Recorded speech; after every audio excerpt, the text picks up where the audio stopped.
Hello hello, ನಮಸ್ಕಾರ, ಹೇಳಿ. ಹಾಂ, ನನ್ನ ಹೆಸರು ವಾಣಿ ಅಂತ, ಉಡುಪಿಯಿಂದ. ವಾಣಿ, ಉಡುಪಿಯಿಂದ ಮಾತಾಡಿ. ಹೌದು, ನಾನೊಬ್ಬಳು ಸ್ಟೇಷನರಿ ಐಟಮ್ ಡೀಲರ್ ಸರ್. ಸರಿ, ಪ್ರಶ್ನೆ ಹಲೋ. ಪ್ರಶ್ನೆ ಕೇಳಿ. ಹಾಂ, ಸೊ ಈಗ 22 ಸೆಪ್ಟೆಂಬರ್ ಇಂದ ನಮ್ದು ಸ್ಟೇಷನರಿ ಐಟಮ್ಸ್ ಎಲ್ಲ ಎಕ್ಸಾಮ್ ಅಲ್ಲ ಸರ್. ಹೌದು. ಸೊ ಈಗ ನಮ್ದು ಬಾಕಿ ಉಳಿದಿರೋ ಸ್ಟಾಕ್ ಉಂಟಲ್ಲ ಸರ್, ಅದ್ರದ್ದು ITC ಕ್ಲೇಮ್ ಮಾಡಿದೀವಲ್ಲ, ಅದ್ರದ್ದು ಎಫೆಕ್ಟ್ ಏನಾಗುತ್ತೆ ಅಂತ ಒಳ್ಳೆ, ಇದು ಸಾಧಾರಣ ಪ್ರಶ್ನೆ. ಕೇಶವ್ ಅವರೇ, ಈ ಪ್ರಶ್ನೆ ನಿಮ್ಗೆ ಕೇಳೋಣ ಅಂತ ಇದೆ. ಅವರು ಒಳ್ಳೆ ಪ್ರಶ್ನೆ ಕೇಳಿದ್ರು. ಈಗ ನಾವು ಶಾಪಿಗೆ ಹೋಗ್ತೇವೆ, ಅವರು ಸೇಲ್ಸ್ ಟೀಮ್ ಅಲ್ಲಿ ಮಾತಾಡ್ತಾರೆ. ನಾನೊಬ್ಬ ಗ್ರಾಹಕನಾಗಿ ಒಂದು ಶಾಪಿಗೆ ಹೋಗ್ತೇನೆ. ಶಾಪಿಗೆ ಹೋದಾಗ 22 ನಂತರ ಕಡಿಮೆ ಆಗಿದೆ ಅಂತ ಹೇಳ್ತೇನೆ. ಅವ್ರ ಹತ್ರ ಇದೆ ಐಟಮ್ಸ್, ಅದನ್ನ ಏನ್ ಮಾಡ್ಬೇಕು ಅಂತ. ಅಲ್ಲ, ಈಗ ಅಂದ್ರೆ ಅವರು ಕೇಳಿದ ಕ್ವಶನ್ಗೆ ಶುರುಗೆ ಆನ್ಸರ್ ಮಾಡು. ಅಂದ್ರೆ ಅವರು ಹೇಳೋದು, ನನ್ನ ಹತ್ರ ITC ಉಂಟು ಅಕ್ಯುಮುಲೇಟೆಡ್, ಅದನ್ನು ಈಗ ಎಕ್ಸೆಂಪ್ಟ್ ಆಗ್ತದೆ, ಆಗ ನನಗೆ ಅದನ್ನು ಸೆಟ್ ಆಫ್ ಮಾಡಲಿಕ್ಕೆ ಒಂದು ಇದೇ ಇಲ್ಲ ಅಂತ ಅವರ ಒಂದು ಅಳಲು. ಅದು ಆ್ಯಕ್ಚುಲಿ ಅದು ಹೇಳಿದ್ದು ಸತ್ಯ ಅವರು. ಅಂದರೆ ಅದು that will be added to the cost of the ಅವರ ಇದಕ್ಕೆ ಕಾಸ್ಟಿಗೆ ಆ್ಯಡ್ ಆಗ್ತದೆ. ಅಂದರೆ ITC ಇಲ್ಲಿ ನಿಮಗೆ ಲೈಯಿಂಗ್ ಸ್ಟಾಕಲ್ಲಿ ಉಂಟು, ನೀವು ಆಲ್ರೆಡಿ ಹಣ ಕೊಟ್ಟಿದ್ದೀರಿ ಆ GST, ಆದರೆ ಈಗ GST ರೇಟ್ ಕಡಿಮೆ ಆಗುವಾಗ ಅಥವಾ ಎಕ್ಸೆಂಪ್ಟಿಗೆ ಬರುವಾಗ ನಿಮಗೆ ಅದನ್ನು ಸೆಟ್ ಆಫ್ ಮಾಡಲಿಕ್ಕೆ ಸಿಗುವುದಿಲ್ಲ. ಅದೊಂದು ಹೌದು. ಮತ್ತೊಂದು, ನೀವು ಆ್ಯಂಟಿ ಪ್ರಾಫಿಟೇರಿಂಗ್ ಅದರಲ್ಲಿ ಸಹ ಕೇಳುವಾಗ ಅದರಲ್ಲಿ ನಿರ್ಮಲಾ ಸೀತಾರಾಮನ್ ಕ್ಲಿಯರ್ ಹೇಳಿದ್ದಾರೆ. ಅಂದರೆ ನೋಡಿ, ನಾವು ವ್ಯಾಪಾರಿಗಳಲ್ಲಿ ವಿಶ್ವಾಸ ಇಟ್ಟಿದ್ದೇವೆ, ನೀವು ಕೂಡ ನಮ್ಮನ್ನು ವಿಶ್ವಾಸ ಇಡಬೇಕು. ಸೊ ನಾವು GST ರೇಟ್ ಚೇಂಜ್ ಮಾಡಲಿಕ್ಕೆ, ಅದರ ನಿಮ್ಮ ಮೇಲೆ ಒಂದು ನಿಗಾ ಇಡಲಿಕ್ಕೆ ನಮಗೆ ಇಷ್ಟ ಇಲ್ಲ. ನೀವು ಆಗಿ ವಾಲಂಟ್ರಿ ಹಾಗೆ ನೀವು ಮಾಡಬೇಕು. ನಿಮ್ಮ ವಿಶ್ವಾಸವೇ ನಮ್ಮ ವಿಶ್ವಾಸ. ಸರಿ. ಸೊ ವಿಶ್ವಾಸದ ಬೇಸಿಸಲ್ಲಿ ನಾವು ಈಗ ಮಾಡ್ತಾ ಇದ್ದೇವೆ. ಆದ ಕಾರಣ ರೇಟನ್ನು ನಾವು CBIC ಅಂಥದಕ್ಕೆಲ್ಲ ಈಗ ಹಿಂಗೆ ಕೊಡೋದಿಲ್ಲ. ಆದರೆ ಅವರು ಕೂಡ ವಾಚ್ ಮಾಡ್ತಾ ಇರ್ತಾರೆ. ನೀವು ಆದಷ್ಟು ನಿಮ್ಮ ವ್ಯಾಪಾರದಲ್ಲಿ ಈಗ ಅದರಲ್ಲಿ ಅವರು ಈಗ ಮ್ಯಾನುಫ್ಯಾಕ್ಚರದ ಅಳಲು ಅಂತ ಗೊತ್ತುಂಟಾ? ಅಂದರೆ ITC ಎಂತ ಮಾಡೋದು ಅಂತ ಗೊತ್ತಾಯ್ತಾ? ಈ ಎಕ್ಸಾಮ್ಟ್ ಆದ ಕೂಡಲೇ ITC ಅವರಿಗೆ ಅದು ಕಾಸ್ಟ್ ಆಗ್ತದೆ. ಈಗ ಲೈಫ್ ಇನ್ಶೂರೆನ್ಸ್ ಅಥವಾ ಇನ್ಶೂರೆನ್ಸ್ ಪ್ರಾಡಕ್ಟ್ ಆಗಿ ನಿಲ್ಲಾಯ್ತು, ಅದರ ಕಾಸ್ಟ್ ಪ್ರೀಮಿಯಂಗೆ ಅವರಿಗೆ ITC ಸಿಗ್ತಾ ಇತ್ತು. ಆ ITC ಅನ್ನು ಸೆಟ್ ಅಪ್ ಮಾಡ್ಲಿಕ್ಕೆ ಆಗುದಿಲ್ಲ, ಆಗ ಅದು ಕಾಸ್ಟ್ಗೆ ಆ್ಯಡ್ ಆಗಬೇಕು. ಸೊ ಅಂಥದ್ದು ಒಂದು ಲೆಕ್ಕಪತ್ರ ಕರೆಕ್ಟಾಗಿ ಇಟ್ಟರೆ ನೀವು ಎಷ್ಟು ಬೇಕು ರೇಟು ಅದನ್ನು ಒಂದು CBICಗೆ ಪ್ರೊಡ್ಯೂಸ್ ಮಾಡಲಿಕ್ಕೆ ನೀವು ಒಂದು ಇರುವ ಡಾಕ್ಯುಮೆಂಟ್, ಎಡಕ್ವೇಟ್ ಡಾಕ್ಯುಮೆಂಟ್ ನಿಮ್ಮ ಹತ್ರ ಇರಬೇಕು. ಅಂದರೆ ಅದರಿಂದ ಅವರಿಗೆ ನಷ್ಟ ಆಗುತ್ತೆ. ಆಗ್ತದೆ, ಹೌದು. ಅಂದರೆ ಎಂತ ಆಗ್ತದೆ ಅಂದರೆ ITC ಇರ್ತದೆ, ಇನ್ಪುಟ್ ಟ್ಯಾಕ್ಸ್ ಕ್ರೆಡಿಟ್. ಸರಿ. ಆದರೆ ನಾನು ನಿಮಗೆ ಬೆಸ್ಟ್ ಎಕ್ಸಾಂಪಲ್ ಕೊಡೋದಾದರೆ ಕಾರ್ ಸೆಸ್. ಕ್ರೋರಲ್ಲಿ ಕೆಲವರ ಹತ್ರ ಕ್ರೋರ್ ಆಫ್ ರುಪೀಸ್ ಸೆಸ್ ಉಂಟು. ಸರಿ. ನೆಕ್ಸ್ಟ್ ಸೆಸ್ ಇಲ್ಲ. ಸರಿ. ಆಗ ನೀವು ಯಾವುದಕ್ಕೆ ನೀವು ಸೆಟ್ ಆಫ್ ಮಾಡ್ತೀರಿ? ನಿಮಗೆ ಮ್ಯಾನುಫ್ಯಾಕ್ಚರರ್ ನಿಮಗೆ ಹೆಲ್ಪ್ ಮಾಡಬೇಕು, ಯಾರು ಆಟೋ ಮ್ಯಾನುಫ್ಯಾಕ್ಚರರ್. ಸರಿ. ಅದರ್ವೈಸ್ ಡೀಲರ್ಗೆ ಆ ಸೆಸ್ ಅನ್ನು ಯುಟಿಲೈಸ್ ಮಾಡಲಿಕ್ಕೆ ಈ GSTಗೆ ಅದು ಸೆಟ್ ಆಫ್ ಮಾಡಲಿಕ್ಕೆ ಆಗೋದಿಲ್ಲ. CGST, SGST, IGSTಗೆ ಅದನ್ನು ಸೆಟ್ ಆಫ್ ಮಾಡಲಿಕ್ಕೆ ಆಗೋದಿಲ್ಲ. ಅದು ಅಕ್ಯುಮುಲೇಟೆಡ್ ಆಗಿ ಬಿದ್ದಿರ್ತದೆ.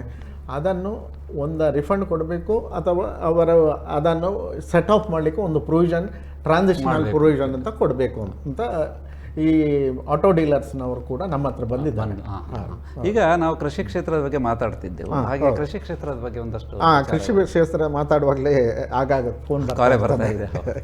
ಅದರಲ್ಲಿ ಫರ್ಟಿಲೈಸರ್ ಸೆಕ್ಟರ್, ಅದರಲ್ಲಿ 18ರಿಂದ 5% ಹೆಚ್ಚಿನ ಫರ್ಟಿಲೈಸರ್, 18ರಿಂದ 5%, ಮತ್ತು 12ರಿಂದ 5% ಸಹ ಆ್ಯಸಿಡ್ ಕೆಲವು ಯಾವುದು ಕೃಷಿ ಕ್ಷೇತ್ರಕ್ಕೆ ಬೀಳ್ತದೆ ಅದು ಕೂಡ ಕಡಿಮೆ ಆಗಿದೆ. 18ರಿಂದ 5ಕ್ಕೆ ಕೂಡ ಬಂದಿದೆ. ಯಾವುದು ಟ್ರ್ಯಾಕ್ಟರ್, ಇದು tyre, tube, diesel engine 250cc ಕೆಳಗಿರುವಂಥದ್ದು, ಹೈಡ್ರಾಲಿಕ್ ಪಂಪು, ಅಂಥದ್ದೆಲ್ಲ ಸುಮಾರು ಐಟಮು ಎಲ್ಲ ಕಡಿಮೆ ಬಂದಿದೆ. ಆಗ ಕ್ವಶನ್ ಕೇಳಿದರು, ನೀವು ಅಗ್ರಿಕಲ್ಚರಲ್ ಇಂಡಸ್ಟ್ರಿಗೆ ನೀವು 5% ಅಲ್ಲಿ ತಂದಿಟ್ಟಿದ್ದೀರಿ, 5% ಯಾಕೆ ನೀವು ಮಾಡ್ಬೋದಿತ್ತಲ್ಲ? ಕೃಷಿಯ ಬಗ್ಗೆ ಮಾತಾಡ್ತಿದ್ದಾಗಲೇ ಮತ್ತೊಂದು ಕರೆ ಬರ್ತಾ ಇದೆ, ಪ್ರಶ್ನೆಗಳು ಬಹಳ ಇದೆ. ನಮಸ್ಕಾರ. ನಾನು ಡೀಸೆಲ್ ಇಂಜಿನ್ ಸಪ್ಲೈ ಮಾಡುವಂತ ಒಂದು ಕಂಪನಿಯಲ್ಲಿ ವರ್ಕ್ ಮಾಡ್ತಿದ್ದೇನೆ. ಡೀಸೆಲ್ ಇಂಜಿನ್ ಸಪ್ಲೈ ಮಾಡುವಂತದ್ದು. ಸರಿ. ಮೊದಲು ಟ್ಯಾಕ್ಸ್ ಆಗ್ಲಿಕ್ಕೆ 100% ಬೀಳ್ತಿತ್ತು. ಸರಿ. ಹೌದು. ಈಗ ಚೇಂಜಸ್ ಆಗಿದೆ ಟ್ಯಾಕ್ಸ್, ಹಾಗೆ ಅದು ಎಂತ ವ್ಯತ್ಯಾಸ ಆಗ್ತಾ ಇದೆ? ಡೀಸೆಲ್ ಇಂಜಿನ್ ಸಪ್ಲೈ ಮಾಡ್ತಾ ಇದ್ರಂತೆ. ಅಲ್ಲ ನೋಡಿ, ಡೀಸೆಲ್ ಇಂಜಿನ್ ಈಗ ನಾನು ಹೇಳಿದೆ ನೋಡಿ, 15 HP ಡೀಸೆಲ್ ಇಂಜಿನ್ ಇತ್ತು, 12ರಿಂದ 5% ಬಂದಿದೆ. ಸರಿ, 12ರಿಂದ 5%. 12ರಿಂದ 5% ಬಂದಿದೆ. ಮತ್ತೆ 250 cc ಅದು CC ಇದು diesel engine, agricultural diesel engine 18ರಿಂದ 5%ಗೆ ಬಂದಿದೆ. ಈಗ ನಿಮ್ಮ ಸಮಸ್ಯೆ ಏನಾದ್ರೆ ಇರಬಹುದಂದ್ರೆ, ಈಗ 18 ಉಂಟು, ಅದು ನನಗೆ ಬಂದ ಸ್ಟಾಕ್ ಅಲ್ಲಿ 18% ಉಂಟು, ನಾಡ್ದು ಹೋಗುವಾಗ 5% ಉಂಟು. ಆಗ ನನಗೆ ಅಲ್ಲಿ ಇರುವಂತ ಅಕ್ಯುಮುಲೇಟೆಡ್ ITC ನಾನು ಅದನ್ನು ಸೆಟ್ ಆಫ್ ಮಾಡ್ಲಿಕ್ಕೆ ಆಗ್ತದಾ ಇಲ್ವಾ ಅಂತ ಹೇಳಿ, ಅದು ಕೂಡ ಮಾಡ್ಲಿಕ್ಕೆ ಆಗ್ತದೆ.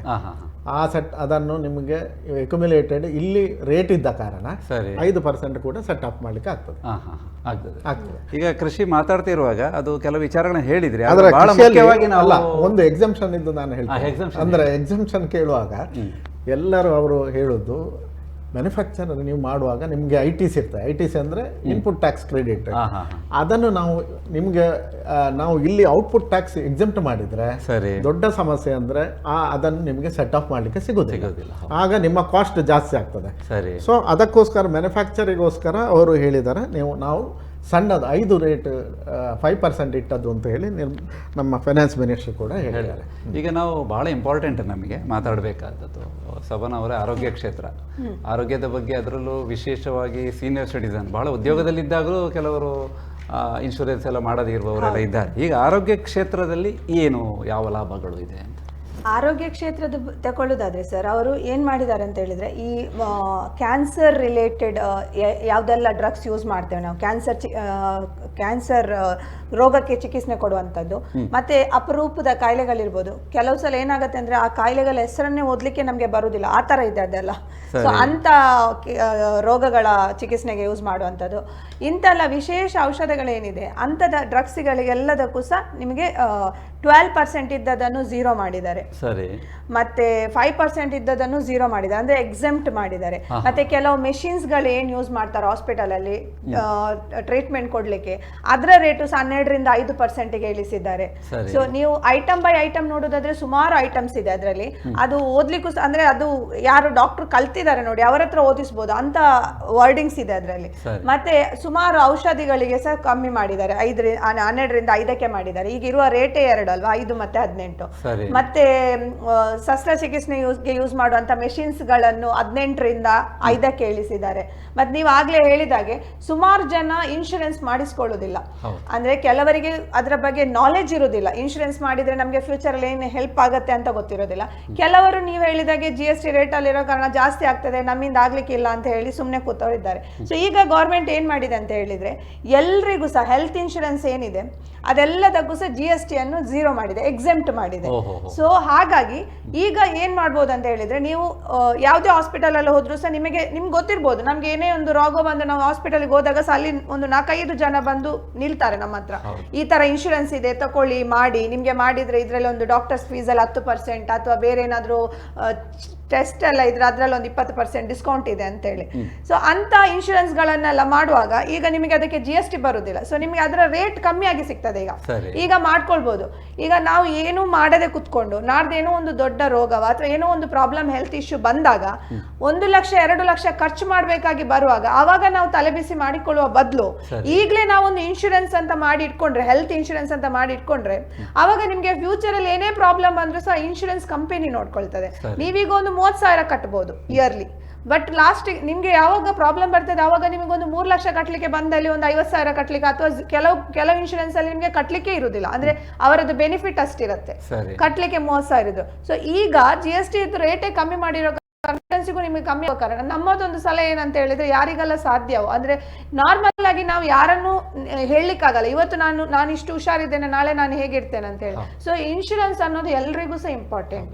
ಒಳ್ಳೆ ಬೆಳವಣಿಗೆ ಹೌದು. ಸುಮಾರು ಚಿಕಿತ್ಸೆಗಳಿಗೂ ಸಹ ಕಮ್ಮಿ ಮಾಡಿರೋ ಕಾರಣ ಯಾವುದೇ ಒಂದು ಅಂದ್ರೆ ಕೆಲವರ ತಲೆಯಲ್ಲಿ ಇರ್ತದೆ ಸರ್, ಪ್ರೈವೇಟ್ ಹಾಸ್ಪಿಟಲ್ಗೆ ಹೋಗುದು ಬೇಡ ನಾವು, ಯಾಕಂದ್ರೆ ಅಲ್ಲಿ ರೇಟ್ ಜಾಸ್ತಿ ಇರ್ತದೆ, ನಾವು ಗೌರ್ಮೆಂಟ್ ಹಾಸ್ಪಿಟಲ್ಗೆ ಹೋಗುವ ಅಥವಾ ಒಂದು ಸಣ್ಣ ಕ್ಲಿನಿಕ್ಗೆ ಹೋಗುವ ಅಂತ ಹೇಳಿ. ಬಟ್ ಈಗ ಗೌರ್ಮೆಂಟ್ ಸುಮಾರು ರೇಟ್ ಕಮ್ಮಿ ಮಾಡಿದೆ, ನಿಲ್ ಮಾಡಿದೆ ಕೂಡ, ಎಕ್ಸೆಂಪ್ಟ್ ಮಾಡಿದೆ ಕೂಡ. ಹಾಗಾಗಿ ನೀವು ಎಲ್ಲಿ ಬೆಟರ್ ಟ್ರೀಟ್ಮೆಂಟ್ ಸಿಗ್ತದೆ ನೋಡಿ ಅಲ್ಲಿಗೆ ಹೋಗಿ ನಿಮ್ಗೆ ಚಿಕಿತ್ಸೆ ತಗೊಳ್ಬಹುದು ಅಂತ ಹೇಳ್ಬೋದು. ಈಗ ಒಂದು ಕರೆ ಇದೆ. ಹಲೋ ಸರ್, ನಮಸ್ತೆ. ನಮಸ್ಕಾರ. ಈಗ ನಾವು ಒಂದು ಪ್ರೈವೇಟ್ ಕೆನರಾ ಬ್ಯಾಂಕಿನಿಂದ ಇನ್ಸೂರೆನ್ಸ್ ಮಾಡ್ತೇವಲ್ಲ ಸರ್. ಪ್ರೈವೇಟ್ ಇನ್ಶೂರೆನ್ಸ್ ಸರಿ. ಕೆನರಾ ಬ್ಯಾಂಕಿನಲ್ಲಿ ಈಗ ಸ್ಟಾರ್ಟಿಂಗ್ ಅಪೋಲೋ ಇತ್ತು, ಈಗ ಟಾಟಾ ಎಜಿ ಅಂತ ಇನ್ಶೂರೆನ್ಸ್ ಇದೆ ಸರಿ. ನಾವೊಂದು 7-8 ವರ್ಷ ಆಯ್ತು ಅದಕ್ಕೆ ಕ್ಲೈಮೇ ಮಾಡ್ಲಿಲ್ಲ ಸರ್. ಫಸ್ಟ್ ಸೇರುವಾಗ 7,000 ರೂಪಾಯಿ ಇತ್ತು, ಈಗ ವರ್ಷಕ್ಕೆ ಪ್ರೀಮಿಯಂ 30,000 ಬರ್ತದೆ. ಅಲ್ಲ ಈಗ ನಾವು GST ಸಂಬಂಧಪಟ್ಟ ಇನ್ಶೂರೆನ್ಸ್ ಯಾವ್ದು ಇನ್ಶೂರೆನ್ಸ್ ಇನ್ಶೂರೆನ್ಸ್ ಯಾವ್ದು Tata AG, Tata AG, health insurance ಯಾವ ಇನ್ಶೂರೆನ್ಸ್ ಅದು? ಟಾಟಾ ಎಜಿ ಅಲ್ಲ ಯಾವ್ದು ಇನ್ಶೂರೆನ್ಸ್ ಅಂದ್ರೆ health insurance, family life insurance, life insurance 5 lakh premium. ಹಾ ಲೈಫ್ ಇನ್ಶೂರೆನ್ಸ್ ಅದು ಈಗ ನಮ್ಗೆ ಕಟ್ಲಿಕ್ಕೆ 30,000 ತನಕ ಬರ್ತದೆ. ಆಕ್ಚುಲಿ ಲೈಫ್ ಇನ್ಶೂರೆನ್ಸ್ಗೆ ಯೂಶ್ವಲಿ ಕಡಿಮೆ ಇರ್ತದೆ, ಹೆಲ್ತ್ ಇನ್ಶೂರೆನ್ಸ್ಗೆ ಸ್ವಲ್ಪ ಜಾಸ್ತಿ ನಮ್ಮ ಏಜ್ ಜಾಸ್ತಿ ಆದ ಕೂಡಲೇ ಅದಕ್ಕೆ ಜಾಸ್ತಿ ಇನ್ಶೂರೆನ್ಸ್ ಸಹ ಅಂದರೆ ನಿಮಗೆ ರಿಸ್ಕ್ ಜಾಸ್ತಿ ಅಂತ ಹೇಳಿ ಇನ್ಶೂರೆನ್ಸ್ ಪ್ರೀಮಿಯಮ್ಸ್ ಜಾಸ್ತಿ ಇರ್ತದೆ. ಈಗ ಮತ್ತೊಂದು ಎಂತ ಗೊತ್ತಾ ಸರ್, ಇನ್ನೊಂದು ಎಂತ ಗೊತ್ತಾ ಸರ್, ಮೊದ್ಲೆಲ್ಲ ನಾವು ಒಂದು ಪ್ರೀಮಿಯಂ ಕಟ್ಟುವಾಗ ನಮ್ಗೆ ಒಂದು ಕಾರ್ಡ್ ಬರ್ತಿತ್ತು, ಈಗ ಅದು ಕಾರ್ಡ್ ಕಳಿಸುದಿಲ್ಲ ಸರ್. ಅಲ್ಲ ಹಾಗಾದ್ರೆ ನೀವು ಆ ಸಂಸ್ಥೆಯಲ್ಲಿ ಅಲ್ಲ ಅವರು ಮಾತಾಡೋದು health insurance. So health insurance ಅವರು ಮೊದಲಿರುವಾಗ 5,000 ಇತ್ತು, ಈಗ ಜಾಸ್ತಿ ಆಗಿದೆ. ಏಜ್ ಜಾಸ್ತಿ ಆದ ಕೂಡಲೇ ರಿಸ್ಕ್ ಫ್ಯಾಕ್ಟರ್ ಜಾಸ್ತಿ ಆಗ್ತದೆ ಅಂತ ಹೇಳಿ ಅವರು ಜಾಸ್ತಿ ಮಾಡ್ತಾ ಹೋಗಿದ್ದಾರೆ. ನಿಮ್ಗೆ ಅದೊಂದು ಇನ್ನು 18% ಒಂದು GST ಒಂದು ಕಡಿಮೆ ಆಗ್ತದೆ. ಅದರಲ್ಲಿ 18% ಅದು ತಾರೀಕಿನ ನಂತರ ಸರ್ GST ಕಡಿಮೆ ಆಗುದು. ಅದು 22 ತಾರೀಕಿನ ನಂತರ ನಿಮ್ಗೆ ಅವರು ಇನ್ಶೂರೆನ್ಸ್ ಪ್ರೀಮಿಯಂ ಯಾವ್ದಕ್ಕೆ ನೀವು ಕಟ್ತೀರಿ ಅದಕ್ಕೆ ನಿಮ್ಗೆ ಆ ಹೆಲ್ತ್ ಇನ್ಶೂರೆನ್ಸ್ಗೆ GST ಬರುವುದಿಲ್ಲ. ಎಲೆಕ್ಟ್ರಾನಿಕ್ ವಸ್ತುಗಳಿಗೆಲ್ಲ ಉಂಟಲ್ಲ ಸರ್, ಯಾವ್ದು ಅದಕ್ಕೆ GST ಕಡಿಮೆ ಆಗಿದೆ. ಎಲೆಕ್ಟ್ರಾನಿಕ್ ವಸ್ತುಗಳೆಲ್ಲ ಫ್ರಿಡ್ಜ್, ಟಿವಿ ಎಲ್ಲ ಆಗಿದೆ. ಈಗ ಶಬನ ಅವರು ಹೇಳಿದ್ದಾರೆ 28ರಿಂದ 18 AC ಟಿವಿ ಫ್ರಿಡ್ಜ್. ನೀವೊಂದು ಟಿವಿ ತೆಗೆದು ನಮ್ಮ ಕುಟ್ಲ ಚಾನೆಲ್ ಒಮ್ಮೆ ನೋಡಿ, ಜನಧ್ವನಿ ನಮ್ಮ ಟಿವಿಯಲ್ಲಿ ಅಲ್ಲ ಈಗ ತುಂಬಾ ಕಡಿಮೆ ಆಗಿದೆ, ನಿಮಗೆ ದರ ಬಹಳ ಕಡಿಮೆ ಆಗ್ತದೆ ಅಲ್ವಾ? ಧನ್ಯವಾದಗಳು ಕರೆ ಮಾಡಿದ್ದಕ್ಕಾಗಿ. ಈಗ ಮುಂದೆ ನಾನೇನಂದ್ರೆ ಕೇಳೋದಾದ್ರೆ, ಈಗ ಒಂದು ಕೇಳಬೇಕಿತ್ತು ಕೇಶವ್ ಅವರೇ, ಟ್ರಂಪ್ ತಾರೀಫು ಈಗ ಕೆಲವು ಚರ್ಚೆಗಳು ನಡೀತಾ ಇದೆ, ಅದಕ್ಕಾಗಿ ಏನಾದರೂ ಅಡ್ಜಸ್ಟ್ಮೆಂಟ್ ಏನಾದರೂ ಮಾಡ್ತಾ ಇದ್ದಾರಾ ಅಂತ ಒಂದು ಜನರಲ್ ಆಗಿ ಒಂದು ಕ್ವಶನ್. ಇಲ್ಲ ಅಂದರೆ ಇದು ಸೇಮ್ ಕ್ವಶನ್ ನಿರ್ಮಲಾ ಸೀತಾರಾಮನ್ಗೆ ಸಹ ಬಂದಿತ್ತು. ನೀವು ಟ್ರಂಪ್ ತಾರೀಫು ಮಾಡ್ತೀರಾ ಅಂದರೆ ಟ್ರಂಪಿನ ಇಫೆಕ್ಟಿಗೆ ಮಾಡ್ತೀರಾ ಅಂತ. ಸರಿ.